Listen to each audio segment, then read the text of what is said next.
So it's currently very much looking like come Friday the 5th of July that we're going to have a Labour government. And the Labour Party have made it very clear already that they want to increase and, in their words, improve the negotiating rights of trade unions with employers. In their manifesto, they make it very clear that this is an important part of their New Deal for Workers in changing the rules around trade union recognition and involvement in trade unions in the workplace. Now, of course, already trade unions do have some entitlements. So in scenarios like collective redundancies or TUPE transfers, there is already a requirement for businesses to consult with staff representatives, which can be trade union people, and also in individual scenarios, so where a member of staff is going through an individual formal process, a grievance hearing, a disciplinary hearing, they have a statutory right to be accompanied, and again, that can be a trade union rep. But the Labour Party are clearly proposing to increase the trade union involvement, and in their manifesto, it's quite unspecific on the precise details of how they're going to do that, although it does clearly say they're aiming to change the legislation within their first 100 days of government, so we won't have to wait very long. However, before the manifesto was published, they did have a lot more information on their website, which they've now actually taken down, and that information was published following a crunch meeting between the senior Labour leadership and leaders of the main trade unions in Britain. And as I say, that went into much more specific detail. So, for example, it talked about lowering the bar for trade union recognition, lowering that 50% bar, for example, where all of your head staff would need to indicate in a ballot that they want a trade union recognition agreement with you.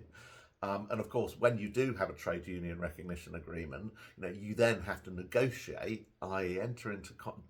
discussion with the aim of reaching an agreement between both parties, on your main terms and conditions of employment, which obviously are likely to include pay, hours of work, holiday entitlement. So some of the other specifics that the Labour Party were talking about, in addition to simplifying union recognition,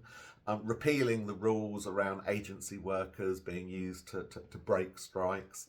the minimum service level requirements that the Conservative government recently brought in to ensure that in key public sector areas that minimum service levels are provided and that can't be impacted negatively by industrial action.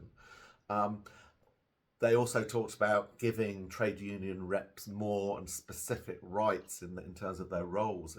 in the workplace. They also talked about a statutory requirement for all employers to notify all of their new staff and existing staff of their entitlement and their right to be represented by a trade union, and that must be detailed in statement of particulars, so i.e. people's contracts of employment, so explicit black and white clause there, irrespective of whether the business has a trade union agreement or not.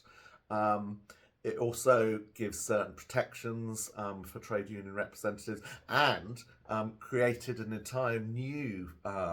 form of trade union representative for the specific purpose of equality. So additional and separate to the main role of a trade union representative, specifically to come into your workplace to discuss issues around equality. So, lots of potential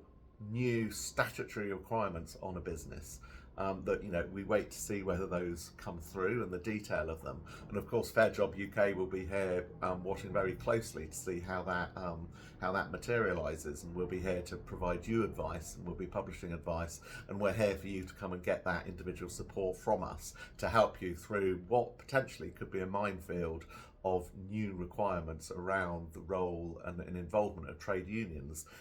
which could directly impact you and your business.